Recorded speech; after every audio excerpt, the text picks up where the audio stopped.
नमस्कार साथियों। आज हम बात करेंगे एक बेहद रोचक खगोलीय पिंड की। 3I ATLAS। यह वस्तु हमारे सौर मंडल के बाहर से आई है, अर्थात यह अंतरतारकीय पिंड है। मैं हूं अभय और आइए इस अनोखी यात्रा को शुरू करें। 3I ATLAS को 1 जुलाई 2025 को खोजा गया था। Asteroid terrestrial impact last alert system Atlas नामक सर्वेक्षण द्वारा चिली में। यह इसीलिए खास है क्योंकि यह तीसरा ऐसा पिंड है जिसे हम जानते हैं कि वह हमारे सौर मंडल में दूसरे तारे के आसपास बना था और अब हमारे सौर मंडल में आकर जा रहा है। तो क्या इसे साधारण धूमकेतु कहा जा सकता है? कुछ विशेष बातें हैं। इसका कक्षा ऑर्बिट हाइपरबोलिक है। इसका मतलब है कि यह सूर्य के गुरुत्व से बंधा हुआ नहीं है, बल्कि एक आगंतुक की तरह आ रहा है और जाएगा। इस वस्तु ने एक coma cloud of gas and dust दिखाया है, यानी यह सक्रिय अवस्था में है। इसलिए इसे धूमकेतु की तरह माना जा रहा है। स्पेक्ट्रोस्कोपी से यह पाया गया है कि इसके आसपास CO2 कार्बन डाइऑक्साइड गैस का अनुपात बहुत अधिक है। तो हमें क्यों इस पर गौर करना चाहिए? इसके कुछ कारण हैं।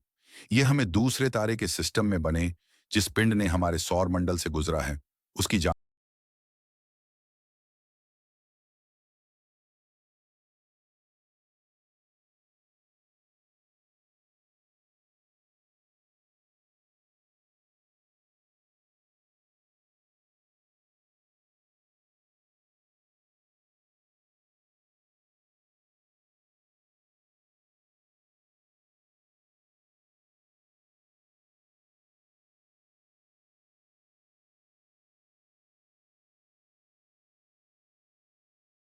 इसका कक्षा ऑर्बिट हाइपरबोलिक है।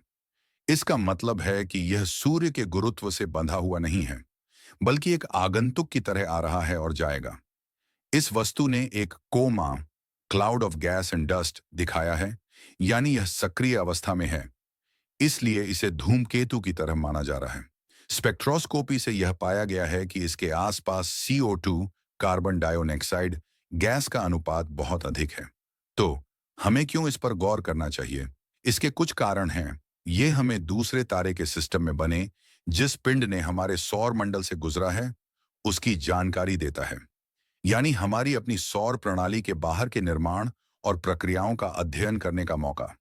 इसके मार्ग ट्रेजेक्ट्री और गति विशेषताएं हमें बताती हैं कि कैसे ये पिंड लाखों करोड़ों वर्षों में आकर ऐसे रास्ते से गुजरते हैं। और हाँ, कोई खतरा नहीं है। 3I ATLAS हमारे पृथ्वी के लिए खतरा नहीं है।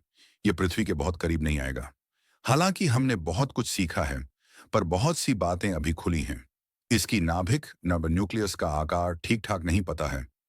अनुमान है कि कुछ 100 मीटर से लेकर कुछ किलोमीटर तक हो सकता है। कुछ वैज्ञानिक इसे पूरी तरह कम सक्रिय या असाधारण कह रहे हैं। जैसे एवी लोब ने सुझाव दिया कि यह सिर्फ एक साधारण धूमकेतु ना हो, बल्कि कुछ और हो सकता है। इसके आगे वक्त में कौन से मिशन इसे अध्ययन कर सकते हैं? यह भी एक रोचक प्रश्न है। तो अंत में 3I ATLAS हमें याद दिलाता है कि हमारी कक्षा सिस्टम, हमारी सौर प्रणाली विशाल ब्रह्मांड में सिर्फ एक छोटा हिस्सा है। दूसरे तारे सिस्टम से आई ऐसी वस्तु हमें यह सोचने को प्रेरित करती है कि हम अकेले नहीं हैं और हमारी तरह की चीजें अन्यत्र भी हो सकती हैं। आप में से कौन-कौन अगले खोजों के लिए तैयार हैं? ऐसे विजिटर्स हमारा इंतजार कर रहे हैं। धन्यवाद।